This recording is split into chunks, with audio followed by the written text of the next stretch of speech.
today we're basically going to engage on state-owned enterprises and the role of state-owned enterprises within the Big Four agenda, and particularly whether privatization of certain state-owned enterprises would lead to better growth in Kenya, economic growth in Kenya, whether the Big Four could actually benefit from state-owned enterprises, and how this would sort of fit in within Kenya's macro agenda. So within the context of the Big Four, we're looking at what is the most important aspects that would lead to its implementation. And in its implementation, a key part of it is looking at the public and private sectors.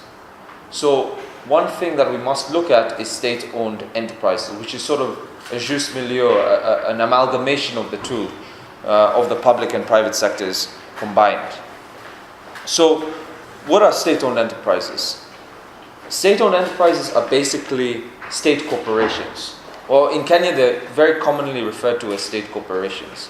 And what they are is that they're entities that engage in commercial activities, but are either fully or majority owned by the public sector, by the government. So in Kenya, we have about 187 government-owned entities, and that's in the sheet that we've also provided you with. But in terms of state corporations, which we're talking about today, which is actual entities that are engaged in commercial activity. So they're either generating revenues or creating a lot of significant economic value. There are about 34 commercial state corporations. And today I'll refer to them I'll use the word state-owned enterprises or state corporations, and in Kenya the most general use of the term is parastatal. But we have to be very careful in which ones we're talking about, because basically government-owned entities also include universities. Public-owned universities include agencies. But the ones that we're specifically referring to here are commercial state-owned corporations. And this could be part-owned, so majority-owned, or fully owned. And those are 34, according to the revised guidelines that was in the Parastatal Reform Committee. So when President Uhuru Kenyatta immediately came to power in 2013, one of the first things he did was institute a Parastatal Reforms Committee. And the report that came out of it basically reclassified the majority of government-owned entities. So we came out with 34 that were now determined as commercial. So why are these commercial state-owned enterprises, why do they exist? They exist primarily for four reasons. The first is that they address market failure. So they're there to address market failure, any gaps within the market that the private sector can't necessarily fix themselves. And they're also there to boost revenue and employment creation within the economy. And the last two things which are sort of linked is promoting indigenous business. So you have Kenya, which had state-owned corporations from the colonial period. But as a young nation, private capital wasn't necessarily available to extend to certain industries and certain sectors. And therefore what you had is government step in as the first mover, establish a lot of the infrastructure and establish a lot of the know-how and build indigenous business around it, so complementary. And I guess one of the most pertinent examples in that is the sugar industry. So you have complementary sectors, so you have the sugarcane farming, smallholder farming. And to boost that sector or the outcomes for sugarcane farmers, the government would set up a processing facility to absorb the feedstock and process it. The most recent example of this is in Makueni, where Governor Kivutha Kibwana has installed a juice processing factory to help smallholder farmers of mangoes. So the juice processing factory itself can be considered a county corporation, a county-owned corporation, and that's meant to basically improve the economic outcomes of the farmers. So that is one of the very key reasons that state-owned enterprises initially in the independence period were set up to sort of boost complementary sectors, improve infrastructure. But this was, the normative ideal, yeah? And it's important to understand the reasons of why state-owned enterprises were established in the first place, because that provides the foundation from which we begin to assess whether they should exist or not now. And that will build us a framework to understand how we can assess whether or not privatization would benefit the economy. But before we go into that, I would like to, there's another handout that we've given you, which is on sort of the image on the Big Four. And this is the context through which we're placing the discussion on state-owned corporations today. Now, the President's Big Four agenda has been on the top of everyone's mind in business and the economy for the last 2 years now. And what is at the crux of it is implementation. I mean, we're only going to see, this has been the biggest concern that has been in this country is whether or not we can actually implement the Big Four or not. Yeah, it's definitely sound on paper. It all makes sense, as the SOEs make sense. So implementation of the Big Four is going to be in the hands of the public sector and the private sector. Both are complementary, and the President has made it abundantly clear that the government on its own will be unable to deliver on the Big Four, and they must leverage quite significantly on the private sector. So with regards to both arms, with the public sector, what is the key determining variable that will influence implementation for the public sector? It's very simple. It's finance. It's the ability to finance the projects. It's the ability to finance infrastructure that is required to build out some of the key aspects such as affordable housing. And it's the finance also to provide capacity and empower the entities that are entrusted with the implementation of the Big Four. So finance for the public sector is the key variable that will influence the implementation. And for the private sector, it's incentives. So when we talk about incentives, we mean that for the private sector to directly engage in either one of the four big agendas, there must be incentives put in place that they receive the requisite amount of profit, or they foresee a large amount of profit to be gained from engaging in an activity in one of the four areas. So incentives are particularly important as a variable of influencing the implementation of the Big Four with regards to the private sector. Now, if we take it to another level, finance for the public sector, what is the biggest issue of finance right now? So more particularly public finance. And the most salient characteristic of the last 3 years when it comes to government finance and public finance has been debt. This includes not only the debt to GDP ratio, which has increased exponentially in the last 4 years, but also includes the intricacies of the negotiations behind the debt. So public debt with regards to the Big Four is quite significant. And we're looking at debt in terms of the financing of activities within government. With regards to incentives, the biggest issue there, if we take it to another level, is business costs. So if we speak and we engage quite widely with the private sector at the Kenya Business Guide, and we use an industry-led approach. And the biggest issues that are emerging with regards to the business environment in Kenya right now is the cost of doing business. So despite the successive improvements in Kenya's ease of doing business ranking, we have not seen a significant response from the private sector in terms of growth and expansion. And the reason for that is that 3 of the main costs associated with business are still not improving. That is tax, labor, and energy. And with regards to the Big Four agenda, because we're talking about a government-led development initiative, the most significant policy that can be put in place to allow incentives for the private sector are actually tax cuts. So if we look at the key variable as we're moving down this diagram, the tax cuts for the private sector will significantly determine how it involves itself with the Big Four. And the one cross-cutting factor that influences both the public sector and private sector's implementation of the Big Four is corruption. Now, alongside the Big Four agenda, corruption has been placed at the heart of President Uhuru Kenyatta's legacy. And corruption is intricately linked to both the public sector's delivery and the private sector's delivery. Now, I've mentioned this sort of framework with which we're discussing the whole Big Four agenda and how it's linking towards implementation. But how does state-owned enterprises, how do state-owned enterprises sort of fit within this context? So, if we take each of those three key variables, we can clearly begin to understand how state-owned enterprises will influence the implementation from the public sector side and the private sector side.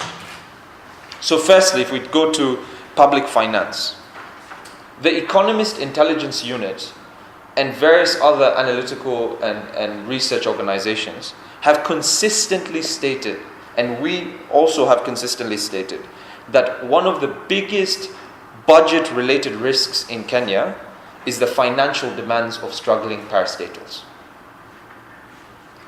So the financial demands of parastatals that are basically on the government's exchequer are significant and are putting a lot of pressure on the budget. The amount of money being absorbed by state-owned corporations far exceeds the amount remitted by them as tax to the KRA. In the last 4 years alone, capital grants to state-owned enterprises has increased 120%. That is from 169 billion in 2013 and 14 financial year to 414 billion in 2016 and about 345 billion in the last year. This is also in your fact sheet in the graph at the back. Now, just to put this into perspective, capital grants, so these are basically money allocations to state-owned corporations for operational expenditure or asset acquisition. So capital grants are not loans. It's simply a transfer of money from the treasury to the accounts of a parastatal upon request. And primarily they're used for operational expenditure, so they're not really used for productive means.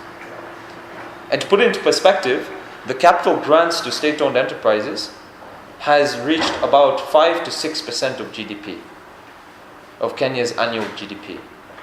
So we're talking about a significant fiscal concern when it comes to capital grants to SOEs. And the pressure levied by the SOEs on the budget is palpable.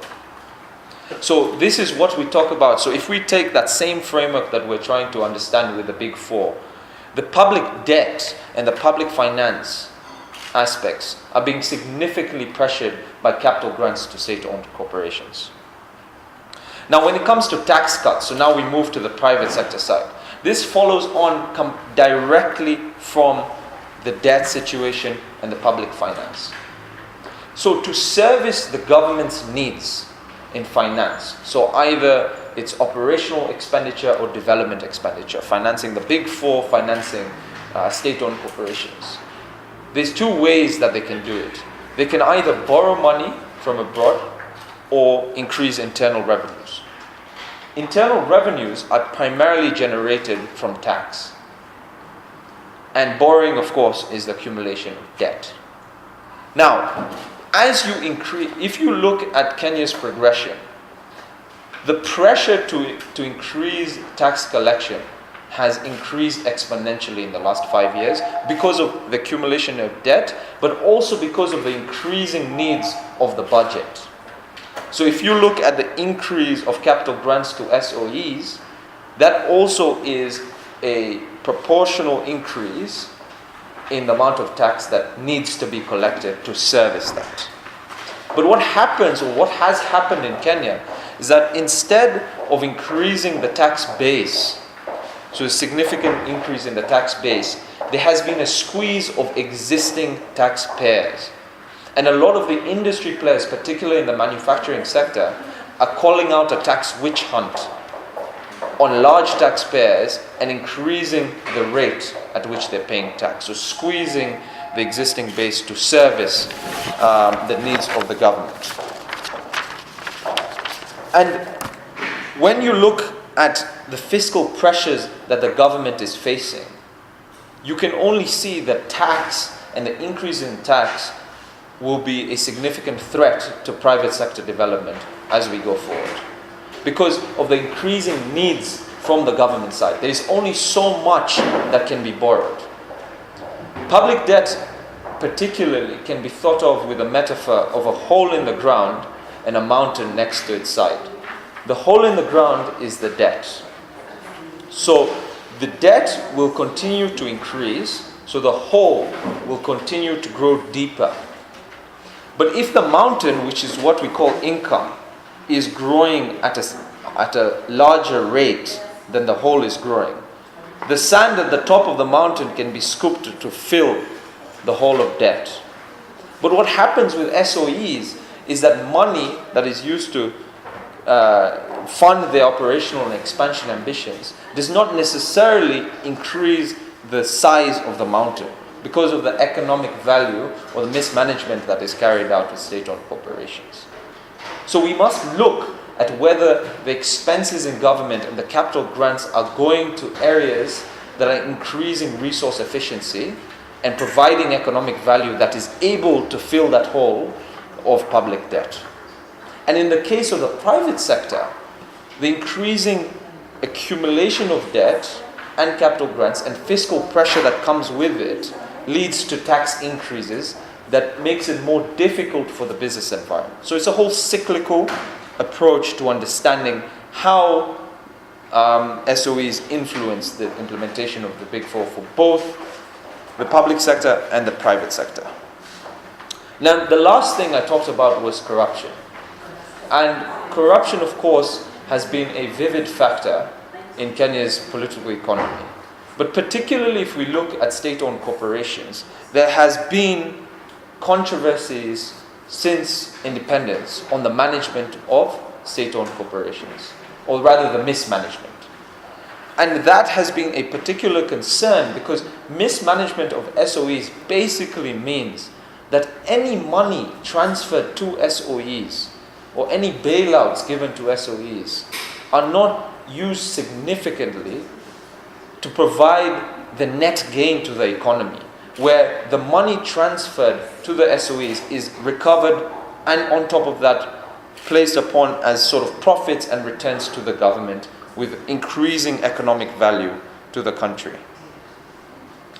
And this is where privatization really comes onto the table, and it's something that we must begin speaking about, especially with regards to the Big Four agenda. For the SOEs, we must begin to inquire, why were they set up in the first place? So what was the reasoning behind setting up the state-owned enterprise in the first place? So if we take, for example, an agricultural processing state-owned enterprise, the initial reasoning behind setting it up may have been to prop up smallholder farmers and improve the linkages within the agricultural sector so that economic value is gained throughout the chain, so that the prices extended to smallholder farmers who are providing the feedstock are standardized, that their livelihoods are improved, and that they can improve their own practices and increase their incomes. So we must think then, for an agricultural processing SOE, has that been achieved?